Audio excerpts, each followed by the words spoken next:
Welcome to the Underground, my little underground with Peter A.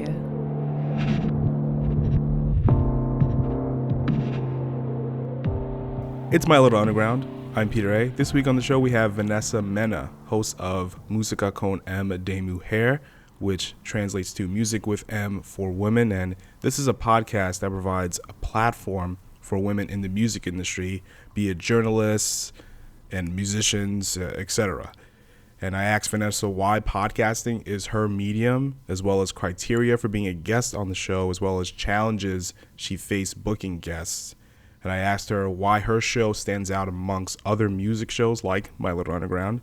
And I was so excited to have Vanessa on the show. I've been wanting to talk to her about her platform for quite a while. I'm glad she's here. So please help me welcome Vanessa Mena, host of Musica con M de Mujer, right here on My Little Underground. My Little Underground. Vanessa, it's so good to have you on My Little Underground. I really love what you do with Musica con M de Mujer. I think it's just wonderful. The Spanish speaking community, the Latin community that you reach is unbelievable, and the type of guests that you bring in and the type of conversations that you're having, so important, and putting women first is just amazing. So just welcome to the show. I'm so glad to have you. Thank you. I'm honored to be here. You know that Yeah. I'm a fan of your podcast as well. I think we both started like pretty much the same time. I think yours is like almost 3 years, right?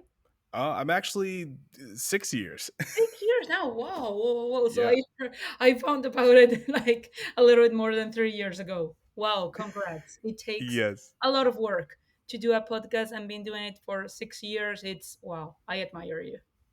Thank you so much. So when you started the show, like what was your main purpose for this, and why do you think podcasting was your medium? Well, the main reason was to give more visibility to women in the industry, first of all, but not just the artists, but everyone, like behind the scenes, because we all know, like you and I, we know this, but not everybody knows that an artist needs an army to go far. To answer your question of why podcast, I would like to give you, I don't know if this is like some context or maybe just like a fun fact about myself because it's like very interesting that it is a podcast. It's interesting for me because I grew up having a bit of a trauma with my voice. I was bullied a little when I was in school, when I was like in fourth grade or something like that. So I grew up like hating to hear my voice in voice notes or any kind of recording, and now it's not like I'm the biggest fan of my voice, but I don't hate it that much. And this happened when I moved from a different department at the company that I work for, a company that you know very well. Uh, Yes.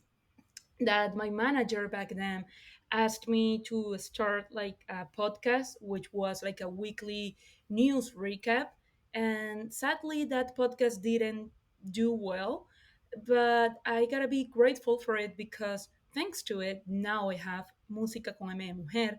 And as I said before, thanks to this podcast, like now I don't hate my voice as much. And I think like I'm finally like beating that fear of being in front of a microphone, and I do tolerate hearing my voice just a little bit now. But to answer your question of why a podcast, there wasn't a podcast in either English or Spanish that focused only on highlighting women in the music industry, as you said before, especially not one that covers everyone from engineers to artists. At least not when I started the podcast. There wasn't any podcast. I do remember that before launching the podcast, I did a research and I found one podcast that it was mostly to talk about like specific artists. Like they would do an episodes talking about, let's say, Selena Quintanilla or Taylor Swift. They would do things like that, but they only had like 10 episodes and I don't really know what happened to them. I wish they come back because I think they had potential. And after I launched my podcast, some people, like some women in other countries, they have come to me letting me know that I inspire them to start creating more um, content about women in the music industry. And some of them even they launched their own podcast in their countries, but they focus more like on artists that are from their country. So to me, the reason why I choose like a podcast to support women in the music industry is because it's a format that works for me because this is an independent podcast. So being independent, it means that I'm in control of what we can talk about in my episodes. So my guests are in control. So I think that maybe they feel like a little bit more safe, like this is like a safe environment to talk about topics that maybe they don't feel that comfortable saying somewhere else. Okay. So when you were in Venezuela, right? Were Mhm. you listening to radio or podcasting and audio and stuff like anything in that realm and that medium? Like that was appealing to you, or did you feel like when you got to the States, you felt the motivation to kind of gain that confidence in your voice? I think it was more when I moved to the States because Okay. in Venezuela I actually went to school to journalism school, and that one subject that I didn't really like was actually radio, because in Venezuela when we speak we don't pronounce correctly the s like at the end of the words. And I remember my professor always saying like you need to pronounce more the s and you need to pronounce more the s. So to me it was like okay, I already have a trauma with my voice and now like my professor doesn't like how I sound on the radio. But then when I moved to the States and I met Ben, who was my former manager at the company that I work for, and when he asked me to do this podcast, I told him like, "Hey, I don't like my voice," and he was the one that told me like, you have a very nice voice, like go for it. Why not?" I'm like, you know what? Let's do it. Let's do it. It's he's given me this huge opportunity, and once I started doing it, I mean I realized that it wasn't as bad as I thought it would be, and it's actually kind of fun as well. Yeah, exactly. But you're not the only person that feels that way.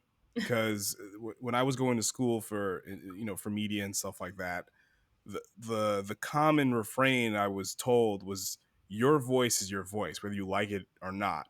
And that's what kind of, brought that acceptance to me. Like, okay, I, like yourself, didn't like really how my voice sounded recorded, but I Mhm. realized that was my voice and I'll have to like learn to live with it and to kind of fall in love with your own voice because that's yourself, right?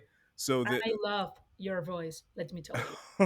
thank I you. think you have like the perfect radio voice. I appreciate that. Thank you.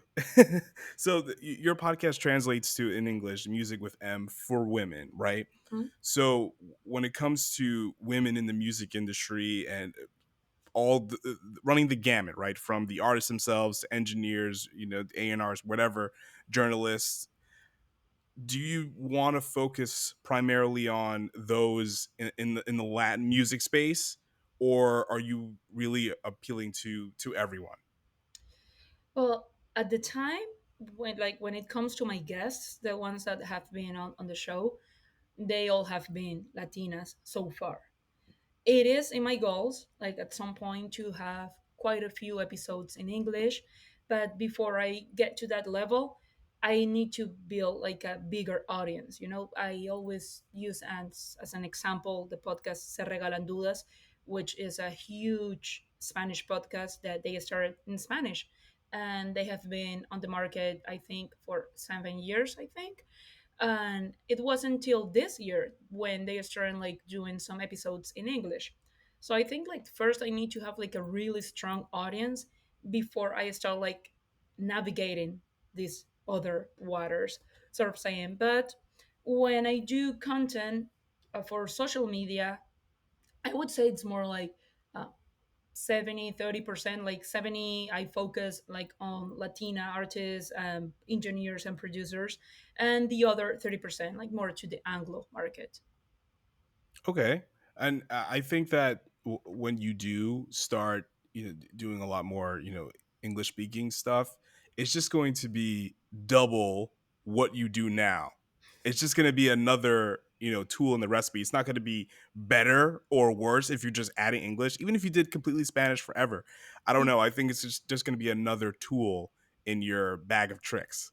If I ever want to get Taylor Swift on the show, then Oh, sure. Yeah, right. So when you're doing the show, it's completely in Spanish, right? Mhm. So primarily right now in the beginning stages, I guess, do you really just want to reach the Spanish speaker? Either it's the non-English speaking immigrant or, people in Venezuela or just in general. Well, to be honest, like the reason why I started like doing it in Spanish first, it's because it is my native language. So of Yes. course I feel more comfortable like speaking in Spanish.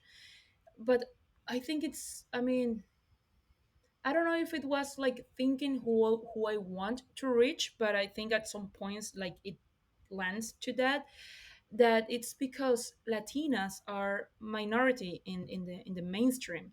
So I want to support them, and I also want to show the world, like the ones that are not Latinos, or maybe Latinos that grew up here in the US, that Latin music is not just reggaeton, salsa, bachata, or merengue. That there are amazing female Latin rappers, uh, pop stars as well. I mean, we all know Shakira, but we have a lot of more people that is not just Shakira. I mean, they should be on the radar for everyone else, and even rock stars we have. And it's interesting because when I say like, oh, Latin music is not just reggaeton or salsa or bachata, that we have some pop stars. You really have to be like very deep into the music industry, or like really like discovering new artists when it comes to Latin pop, to realize that there are like really really talented girls out there, that they are not like huge yet. So I like to support that. Like I could name like Joaquina. I think she's gonna be a legend. And so at some point, I told her when I had her on the show that I was pretty sure that she was gonna win the best new artist for the Latin Grammy, and she did. Like 9 months after I told her that, she did. She Wow. won that. It was on 2023. So I like to support that, and I like to show the people that listen to my podcast, like, hey, keep an eye on these artists, because we have more than Cani Garcia or Rosalia or Shakira. There are plenty of Yeah. them out there. Yeah, like, a lot of these artists that you name like run the gamut, right?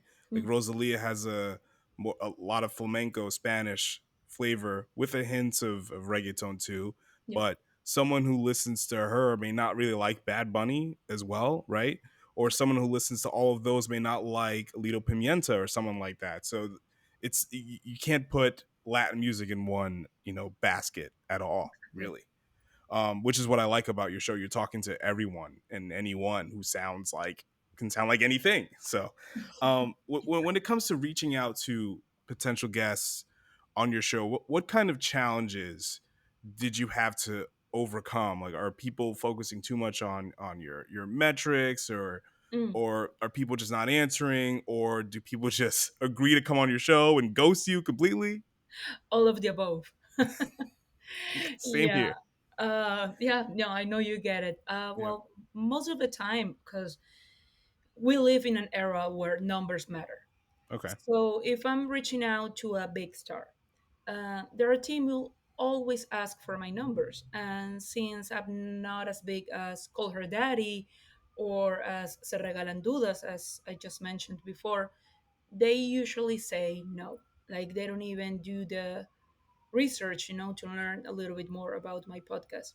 So I'm still working on getting those big names on the show, but I've had, some people, some guests that are like were really hard to get.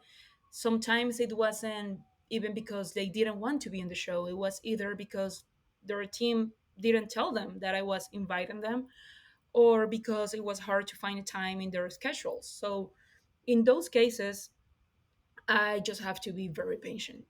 One of them took me a year to finally get her. Uh, what I did back then, like to finally have her on the show, I reached out to a lot of people on her team, like including her, like including the artist herself. And now we're even Instagram friends. And the other thing that I do, like my other strategy, and now I'm like revealing all of my secrets, is that if I want to have like a specific artist on the show, I would do like a content about them on social media, and most of the time that works because the artists either like the reel or the TikTok, and sometimes they even start like following me. And when that happens, when they start like following me, it's pretty much a done deal that I'll have them on the show. Maybe it doesn't happen like right away, but I know that it will eventually. So let's talk about like the pool in which you're getting your guests, right? So are most of them, not most of them, I guess, like at least a portion of them are people that have like huge followings that have so much management behind them, or is it someone who's a smaller act, or maybe someone who's in connected to the industry but not as well known? Like, what is the kind of ratio of people that you're getting on as far as their audiences or their notoriety is concerned? Yeah, well, when it comes to the metrics, like what I decide, like who I want to have on the show, I've learned that numbers, they don't guarantee more streams, or that doesn't even guarantee that you're gonna have a good episode if you're like focusing just on the numbers, because sometimes you can just buy the numbers, like people buy followers on Instagram. So whenever a publicist or manager or someone from an artist team, like the big artist, or even the artist herself, or someone that works in the industry that want to be on the show, they come to me. I do a research first. If this person has done interviews before, I watch their interviews. I see how they express themselves, what topics they like to talk about. And if they are artists, if they're singers, like I listen to their music, I pay attention to their lyrics, even if they didn't write those lyrics, but if they're singing about it, I mean, that means something to them. Most of the time, you can get like an episode title just from a song, like you listen to that song and you realize this song is about, I don't know, like mm, love, whatever, heartbreak, and then you can talk about it. So yeah, like when it comes to choosing who's gonna be on the show, I don't pay attention to the numbers. I focus more on what motivates them, on what they like to talk about, regardless whether they have 100 followers or a billion followers. Right, right. So when you're like, say if a musician wants to be on your show, when you're looking through their socials and you're listening to their music and everything like Mhm. that, even if it's not an artist, right? You had someone from Rolling Stone on your show recently. Like, do you read Rolling Stone? I do.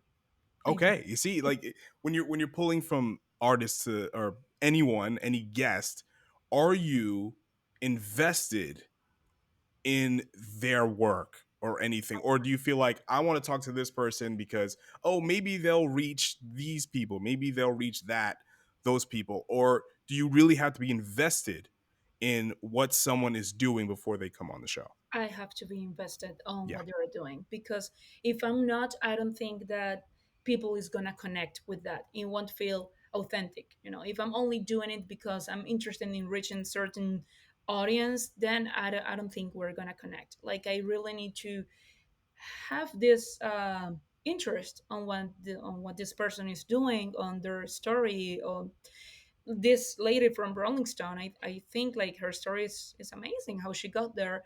And even though she's not like very famous, I mean, a lot of people know her in the music industry. She's not famous for the people that are not in the music industry. But even if you're not in the industry, once you listen to her story, it's like, wow, it's like very inspiring what she went through. And people do hear your enthusiasm, because I get that when people listen to my shows and they tell me what they think of the episode, they're like, you sound like you know what you're doing and you're really invested in what they're doing. And to me, that's everything. Like, if I'm gonna have a musician on my show, I gotta love their music. If I'm gonna have an author, I gotta love what this person is writing about, et cetera, et cetera. I just have to be invested.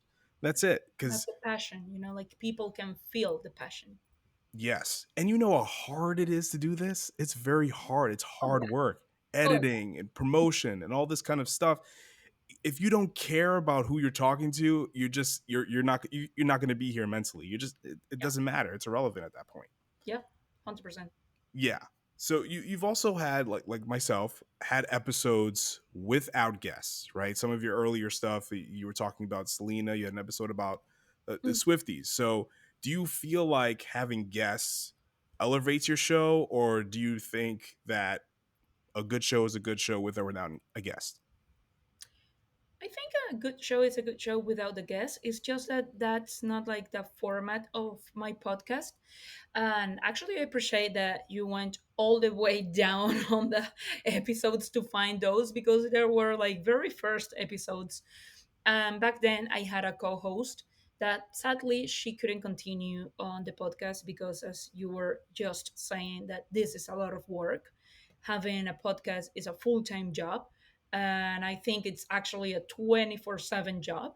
So initially, we wanted to get guest in the show, but to do so, we needed to get the brand known before bringing in this guest because, as I said before, numbers numbers don't matter to me when it comes like to choosing my guest on the show, but they do matter for sponsors. So first we need to have like a couple of episodes out there to bring in the guest, and as I mentioned earlier, this podcast is to highlight not just the artist, but also what is behind the scenes.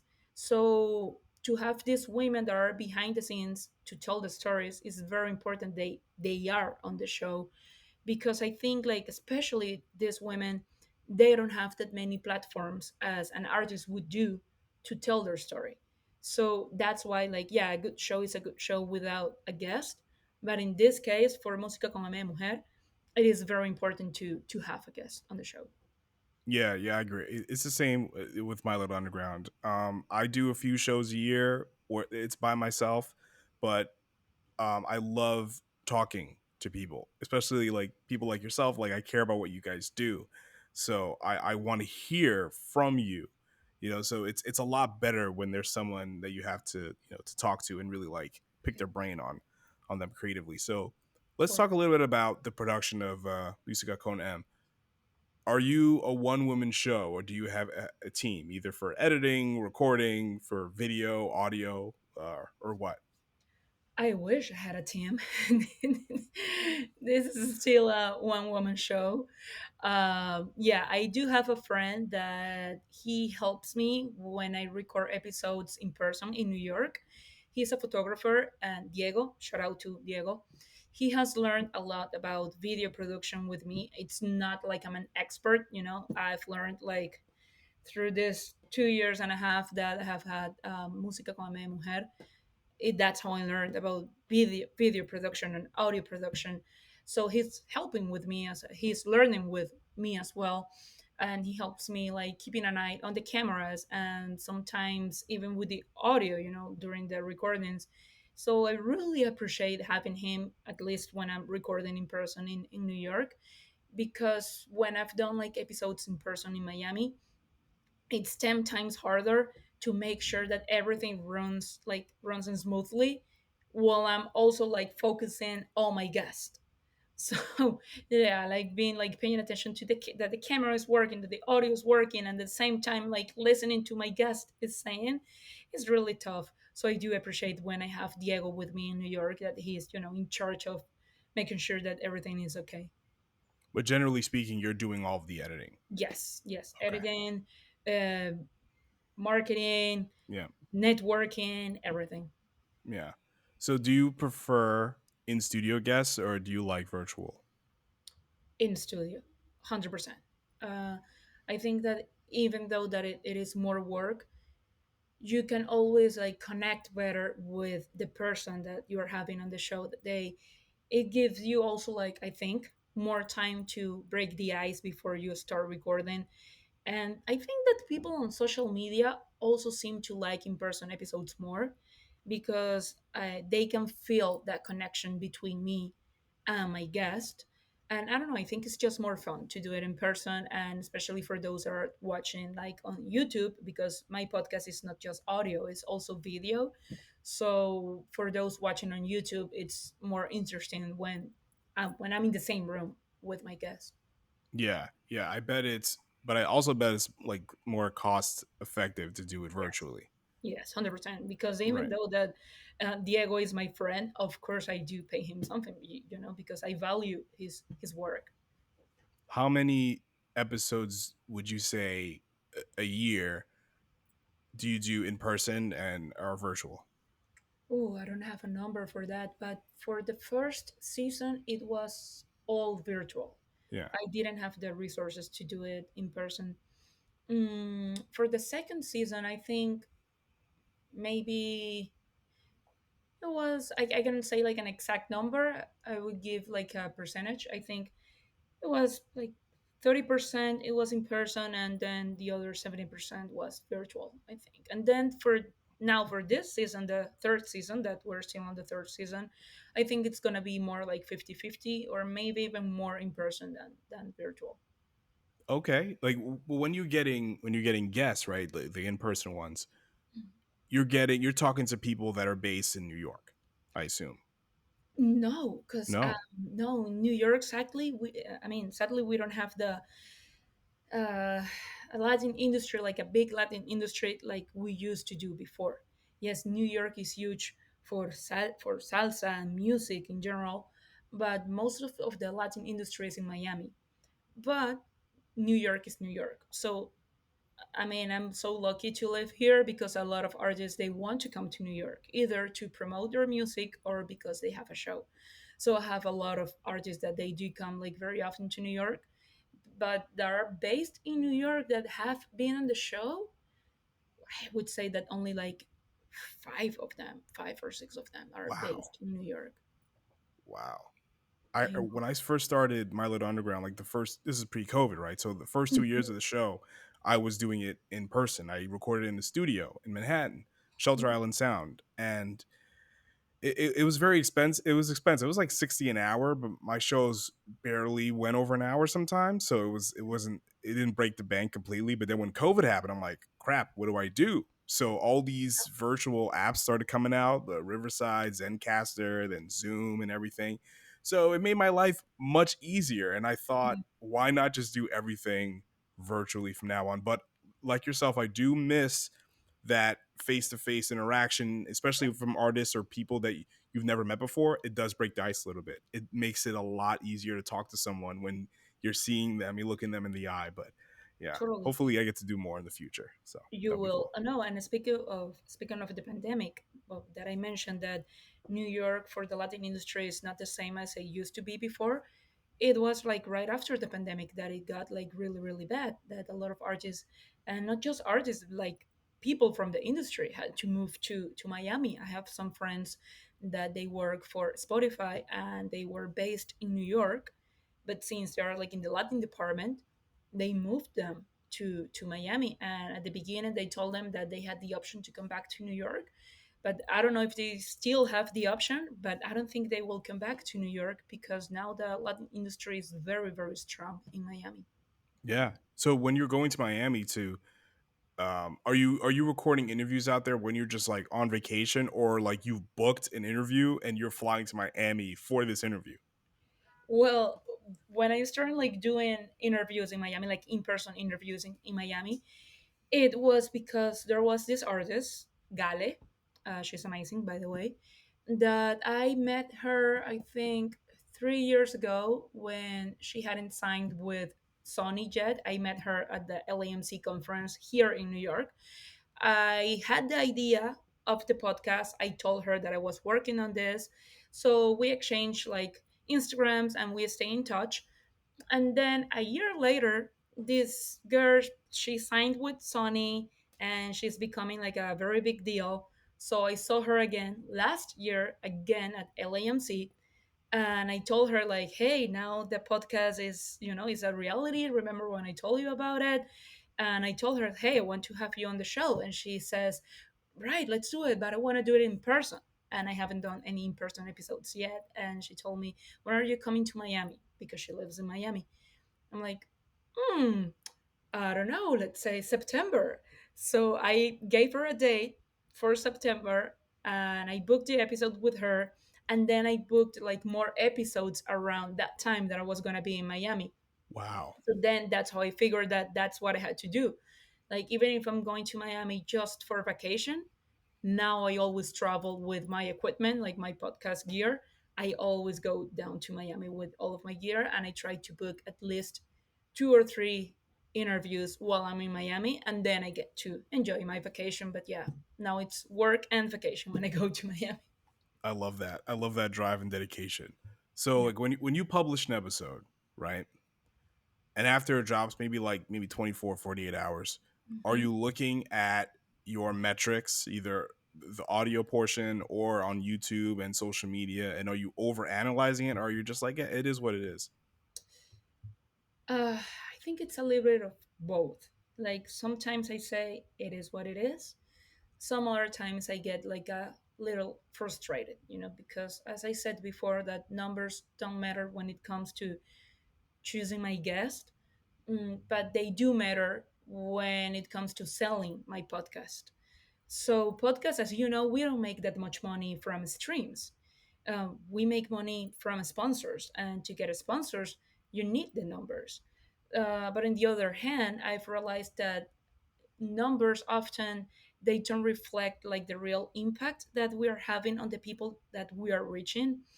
It's happened to me several times since I started the podcast. When I go to a music event, even if it is like an English event, when I say event, is like a networking event, that there are always like about 3 to 4 people who recognize me from the podcast, and it feels crazy. I just went to the Latin Grammy in Miami, not to the gala of the Latin Grammy, but to all of the events that happen around the Latin Grammy. And there were a few women that they say like really nice things to me about what I'm doing, about the podcast. And they even asked me for a photo, and it was Fantastic. surreal and crazy, because I'm not doing this for the fame at all. I'm doing this because I genuinely want to support women in the music industry. So I think that that shows, and I think that I'm actually helping people. So when I see the numbers and an episode didn't do well, I try to think of these girls that have come to me in person to let me know this, or to all of the DMs that I get on Instagram from emerging artists or from people that work in the industry, letting me know that they appreciate what I'm doing. And every time that I have guests on the show, they always mention that. They always mention that they love my work, that they love the show, that they are very grateful that I'm doing this. So it's a yes and no answer to that, because yes, I wish I numbers didn't matter. They do matter if I want to make a profit out of this podcast, because as you said, this is a lot of work. Um, but they don't matter when you have like a purpose, when you know what you're doing this for. Yeah, I'd say like what you're talking about, like the impact, that is so important because when artists like hit me up and say, "Hey, I have a new album out. I would love to come on your show to talk about it," and it's like, "Whoa!" I usually have to send like a whole long email. Like now, you're looking at my show as a platform to talk about your work, and I think that means more to me than any sort of metric. Like I don't care. Like you can like an advertiser can come to me with $1 million and say, "Hey, talk about my thing." That wouldn't mean anything because now these artists that I love and I love to listen to want to come and talk to me about their work, and that means everything. That's the whole world to me. I know the feeling, and it's the best feeling in the world. Yeah. So we talked about this a little bit earlier. Um, well, what makes Musica con M de Mujer stand out amongst other music centric podcasts? I think the name says it all, Música con M, mujer, music with M for mujer, woman. Yeah. Maybe people think it's just about, oh, this is another podcast to talk about artists, or that I only invite artists to be on the show just by reading the name, Música con M, mujer. Um, I have to let them know that it's not just about the artist. Yes, I do have artists and I do highlight their work, but it's more than that, you know. There's no podcast out there that gives a space to an engineer, to a producer, to a manager, to a publicist, to a music journalist, as the lady from Rolling Stone that you just mentioned. So yeah, when they see Música con M de Mujer, at least they know there is a podcast that highlights women in the music industry. Yeah, I think that's fair. It's hard to kind of describe what you do in a simple podcast description. I think to really get the full scope Mm. of something of a specific show that has a certain kind of, I guess, overarching theme, you have to listen to a few episodes to really understand it. Because yeah, like each of our shows, oh, it's very music centric, right? Mm. Oh, you're gonna talk to artists, but like really, yes, we're talking to artists, but like are are you, each episode is a little different because each person is different, you know what I mean? There's always a little nugget to pull from it each time, Yes. you put out an episode. So When it is an artist, I yeah, always let them know first that yeah, that they can promote their music, but this is not that type of podcast. You no, know, this is to get to know them a little bit better, to know the human that is behind this character that could yeah, be like Lady Gaga, for example. Like Lady Gaga is just a character, you know, and we would like to know more about the human behind Lady Gaga. Or if I go to the Hispanic industry, like the Latin industry, Carol G is a character, but we want to know more about Carolina Giraldo. So, like, yeah, my show is about that, like getting to know the artist a little bit better. And even when they are not artists, yeah, I do highlight the work that this lady is doing in the music industry, but I also want to know how they got there, because their story can inspire some others that hey, they want to work in the music industry but they don't know what to do yet. They're figuring yes, it out. So whenever I have this other people that are not artists, like music lawyers, then like, oh, maybe I want to go into a lawyer business, you know, like legal business. yeah, those little nuggets of gold to pull from each episode to really get to know it, like you said, like the human behind the artist or the journalist or whatever it is. Well, Yeah. Vanessa, I want to thank you so much for coming on My Little Underground to talk about Musica con M de Mujer. Please use this time to plug away. Thank you, Pete. This was amazing. Thank you so much for having me. Yeah. Oh, you tell people where to follow you and how to listen Oh, to your sorry. show. Yeah. Um, they can find the podcast on that Musica, which is music without the A at the end, M de Mujer. And then my personal account is Vane Mena He. Yeah, don't worry because I'm going to link everything in the description. So, Yes. as long as people hear it first and then they can just, click on it in this episode description. So, yeah. So, thank you so much for that, Shai. I appreciate you. Thank you. It was great. My Little Underground.